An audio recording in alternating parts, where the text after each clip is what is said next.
Hello. Amid the recruiting crisis that is currently flooding my inbox with promises of a shiny new recruiting ribbon, the Army has decided to go back to the slogan, "Be all you can be." Probably sounds familiar if you're not some Gen Z blight of the earth person, because it was the slogan for the Army recruiting side for a good part of the 80s. And this resurgence of the slogan came with two brand new commercials of soldiers doing soldier stuff, or at least what people think soldier stuff is, because there is a distinct lack of waiting around in the rain or doing online training. Now, when I saw these, my first impression was actually that they were a step in the right direction, but they did bring up a couple of issues when I first saw them. The first is the lack of clear direction and focus we have towards recruiting and how we want to present ourselves to the rest of the world. And the second is an over-reliance on nostalgia, but I'll get to that part a little later. So like I said, it kind of feels like this Army recruiting social media stuff is just throwing everything up against the wall and seeing what sticks. In just one day, I was pushed a video of some Rangers clearing a village, a guy bragging about retirement, a Pixar knockoff animated short about a kid with a mom who has a spinal injury, and now Sergeant Major Grinson telling me the possibilities are endless. Thank you, Sergeant Major, but that does not change the fact that I'm still not allowed to grow a beard.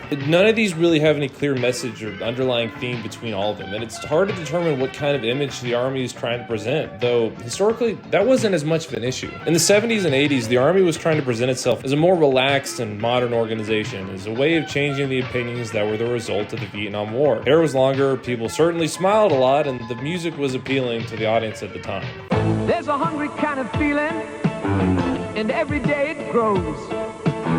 You know there's so much more to you than anybody knows. In the 90s, as opinion shifted that the Army was once again a large-scale fighting force, you saw more of the cool guy stuff like helicopters and tanks. But also had showing that the Army could get you ahead by paying for college and teaching you how to use a computer, which we might laugh at, but remember at the time was actually a pretty big deal. And then you get into the recruiting ads around the Iraq and Afghanistan timeframe, which heavily leaned on the overabundance of patriotism the nation had at the time, and attempted to show the Army as something completely separate and better than civilian life, more exciting, faster paced, doing things that mattered versus drowning in a sea of service jobs and corporate cubicles. And these were the ones that I remember. Army Strong and UCP pattern was everywhere, back when everyone still thought UCP was cool at the time. And to this day, the long-form Army Strong commercial admittedly still gives me chills. This is embarrassing to admit, but on the first day of West Point basic training, they huddled us all into an auditorium and made us all watch it, and at the time, little 18-year-old me almost cried. And then as the 2000s wore on and America started to see a greater culture shift and distaste for the military, especially with the handling of Afghanistan, National Guard deployment amid the 2020 riots, a growing divide on Army wokeness, and increasing competitiveness from the private sector, recruiting new privates seemed to be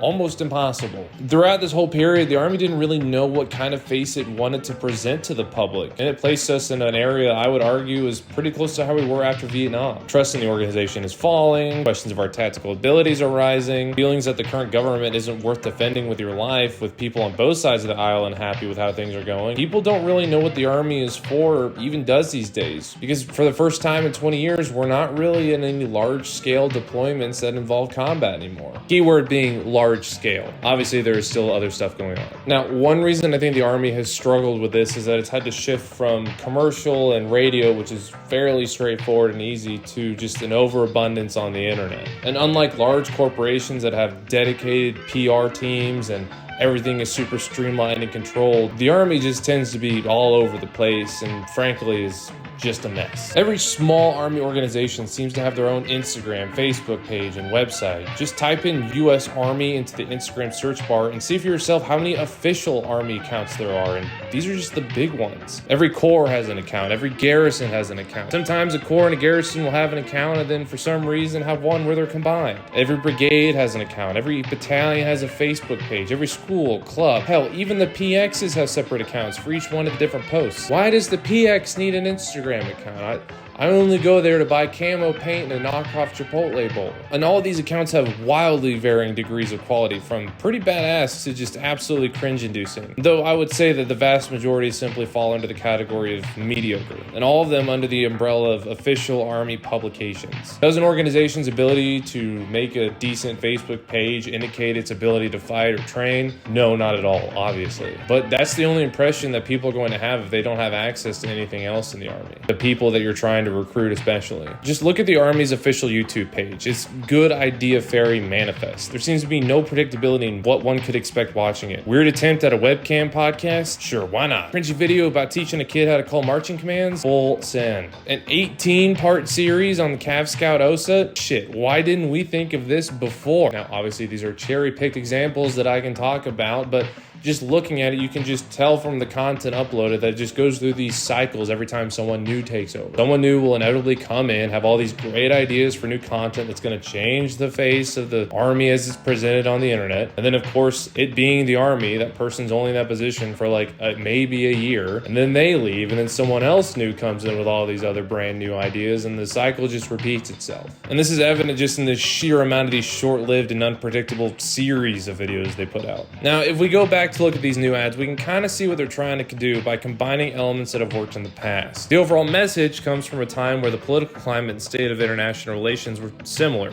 Yeah, we just pulled out of an overextended war and it wasn't pretty. Yes, the nation has lost some of the trust in us and doesn't have the appetite for more fighting. So let's explain how it's not as bad as you think and that the Army does a lot more for a person than just teach them how to hold a rifle. But let's combine the visuals to a more patriotic Army strong ad type. Let's show the cool stuff and how the military life is an exciting alternative to Microsoft team meetings or loss prevention at Walmart. Although this is a disclaimer, I still in the Army spend an unhealthy amount of times in Microsoft Teams and have gone to comical lengths to ensure that none of my stuff gets stolen. The difference between the visualization and the actual message makes sense considering while they're accounting for the political shift, they're also accounting for the fact that we're a little closer to World War III than we have been in a hot minute. So yes, I think it's a step in the right direction, but it kind of leaves you wondering what's next if all of our recruiting efforts are just regurgitations of things that happened to work over the last 40 years. Unfortunately, in this instance, this is fake nostalgia for unremembered times. No soldier born in the 2000s ever signed their contract with the be-all-you-can-be jingle in their head. I doubt be-all-you-can-be would even pass a board review as a viable slogan today if it hadn't already been used in the 80s. It seems like we're stuck in this spot where we still don't exactly know how to recruit young people anymore, at least from official Army efforts. We haven't found that happy medium between finding something we all agree is good for audiences, but also specified enough to reach the intended audience. See, everyone in the military is saying that they like these ads more, but here's the thing. We're already in. It doesn't matter if we like the recruiting ad or not. Appealing to a Gen X retiree with a slogan might mean they don't leave a mad comment that the Army's gone downhill and that things are so much easier now than it was when he was in. That doesn't mean a 17-year-old who's thinking about enlisting is going to like it. I think ultimately the Army's internet presence just needs like a clean, total sweep. And then after that, focus entirely on predictability and quality over the overabundance of quantity that we've been putting out. And please, for the love of God, change the star logo back to something else or something new, because every time I see it, all I think about is the Hardee's logo, and that's relatively mild compared to what other people have been referring it as.